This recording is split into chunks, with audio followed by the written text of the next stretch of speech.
नमस्कार दोस्तों, स्वागत है आपका बिहार सुप्रभात न्यूज चैनल में। तो चलिए देखते हैं आज के बिहार की मुख्य व ताजा खबरें। इससे पहले हमें कमेंट में जरूर बताएं कि आप न्यूज को किस जिले या शहर से देख रहे हैं, और अगर आपको न्यूज पसंद आए तो वीडियो को लाइक और चैनल को सब्सक्राइब जरूर करें। आज का बिहार का अधिकतम तापमान 41 डिग्री रहेगा, वहीं न्यूनतम तापमान 30 डिग्री तक रहेगा। रोहिणी आचार्य ने बीजेपी से कहा, बाहरी नहीं बेटी हूं। सारण में औरतें बोलती हैं लालू उनके भगवान हैं। बिहार के सारण लोकसभा सीट पर इस बार मुकाबला बड़ा दिलचस्प होता दिखाई दिख रहा है। इस बार सारण सीट से आरजेडी प्रमुख लालू प्रसाद यादव ने अपनी बेटी रोहिणी आचार्य को उम्मीदवार बनाया है। वहीं एनडीए से भाजपा ने अपने वर्तमान सांसद राजीव प्रताप रूडी पर एक बार फिर से विश्वास जताया है। सारण में सीधा मुकाबला बीजेपी के राजीव प्रताप रूडी और आरजेडी के रोहिणी आचार्य के बीच होता दिख रहा है।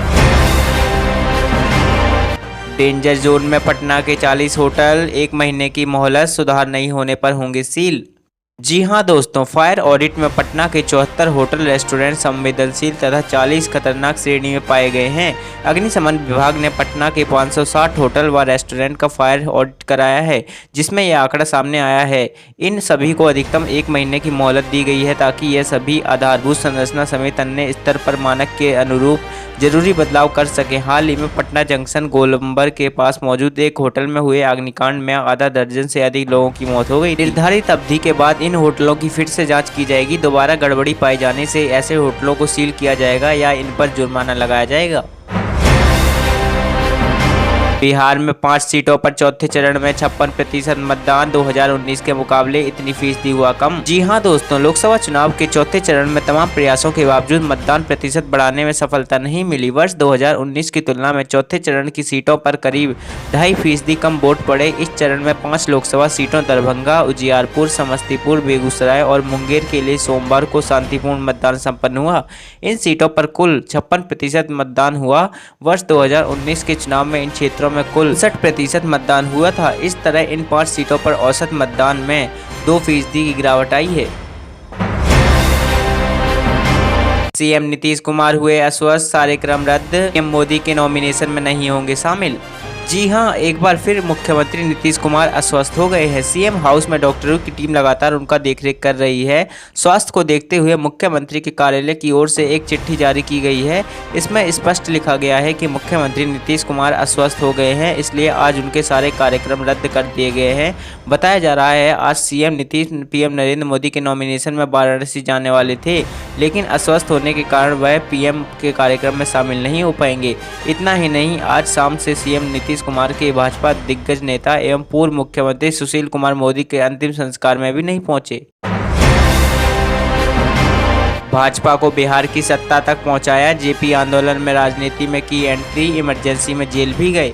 बिहार के पूर्व उप मुख्यमंत्री और भाजपा के वरिष्ठ नेता सुशील कुमार मोदी का सोमवार को दिल्ली के अखिल भारतीय आयुर्वेद संस्थान में कैंसर से निधन हो गया है। बिहार के उप मुख्यमंत्री सम्राट चौधरी ने सोशल मीडिया पर सुशील मोदी के निधन की जानकारी साझा की थी। बिहार भाजपा के दिग्गज नेताओं में शुमार मोदी ने पार्टी को राज्य की सत्ता तक पहुँचाने के लिए अथक प्रयास किया था। जदयू प्रमुख और मुख्यमंत्री नीतीश कुमार के साथ उनके घनिष्ठ संबंध रहे और उनके साथ उप मुख्यमंत्री और वित्त मंत्री के रूप में उन्होंने लंबे समय तक काम किया। बिहार के वित्त मंत्री के रूप में सुशील मोदी ने जीएसटी काउंसिल में राज्यों की अधिकतर प्राप्त समिति के प्रमुख की भूमिका भी निभाई। गिरिराज बोले, आने वाले दिनों में अंबेडकर की तरह पूजे जाएंगे पीएम मोदी, कांग्रेस पर कसा तंज। बिहार के बेगूसराय लोकसभा क्षेत्र से बीजेपी के प्रत्याशी सह केंद्रीय मंत्री गिरिराज सिंह ने एक बार फिर कांग्रेस सहित राहुल गांधी के पूरे परिवार पर निशाना साधा है। उन्होंने कहा कि वह लोग उखलकर चढ़कर नरेंद्र मोदी की बराबरी करने की कोशिश ना करें। आज नरेंद्र मोदी देशवासियों के लिए आइकॉन बन गए हैं और आने वाले दिनों में नरेंद्र मोदी बाबा साहेब अम्बेडकर की तरह लोगों के बीच पूजे जाएंगे। गिरिराज ने आगे कहा कि जो नेहरू परिवार आज नरेंद्र मोदी पर लांछन लगा रहा है, मैं उससे कहना चाहता हूं कि आज़ादी के बाद नेहरू परिवार की वजह से ही हजारों एकड़ जमीन चीन के कब्जे में चली गई, तो वही अपने आधे कश्मीर को भी हमने खो दिया और आज वही नेहरू परिवार के लोग नरेंद्र मोदी पर आरोप लगा रहे हैं। भारत की जनता सब कुछ देख और समझ रही है। सरकारी स्कूल के हॉस्टल का खाना खाने से 12 छात्राएं बीमार, डॉक्टर बोले इस कारण बिगड़ी तबीयत। दरभंगा में राजकीय अंबेडकर आवासीय उच्च विद्यालय भगवती स्थान कबीलपुर की 12 छात्राएं अचानक बीमार पड़ गईं। स्कूल प्रशासन सभी बीमार छात्राओं में 7 को इलाज के लिए डीएमसी में भर्ती करवाया गया है। यहां सभी छात्राओं का इलाज चल रहा है। वहीं 7 बीमार छात्राओं को बहादुरपुर पीएचसी में भर्ती करवाया गया है। कहा जा रहा है कि स्कूल परिसर के छात्रावास में एक के बाद एक कर कुल 12 छात्राएं बेहोश हो गई। इसके बाद छात्रावास के वार्डन ने इसकी सूचना शिक्षा विभाग के अधिकारियों को देते हुए सभी छात्राओं को अस्पताल में भर्ती करवाया। बीमार छात्राओं में 9वीं कक्षा की प्रतिभा कुमारी भी शामिल है।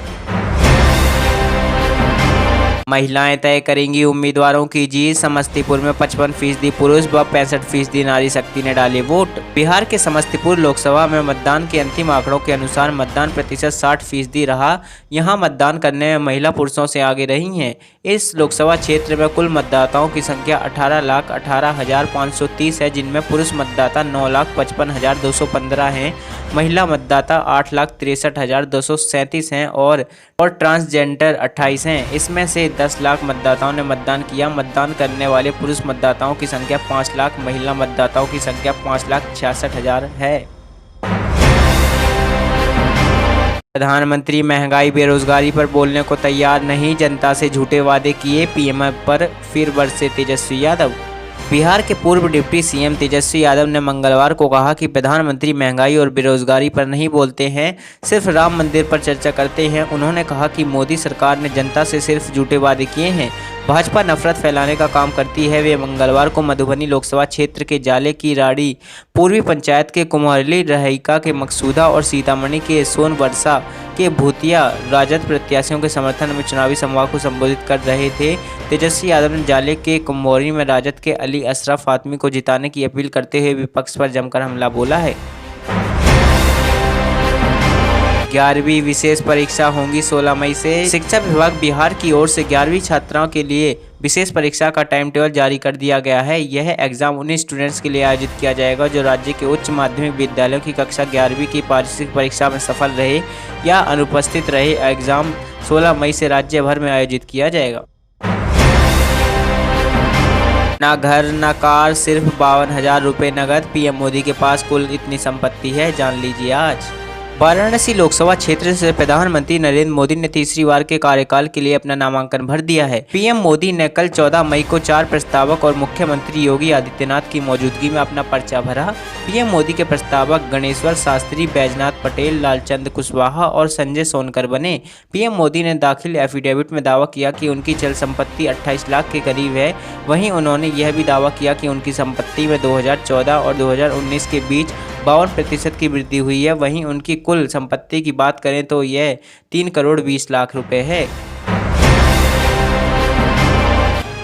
तो ये थे आज के मुख्य और बड़ी खबरें। अगर आपको न्यूज़ पसंद आई तो वीडियो को लाइक और चैनल को सब्सक्राइब जरूर करें। धन्यवाद।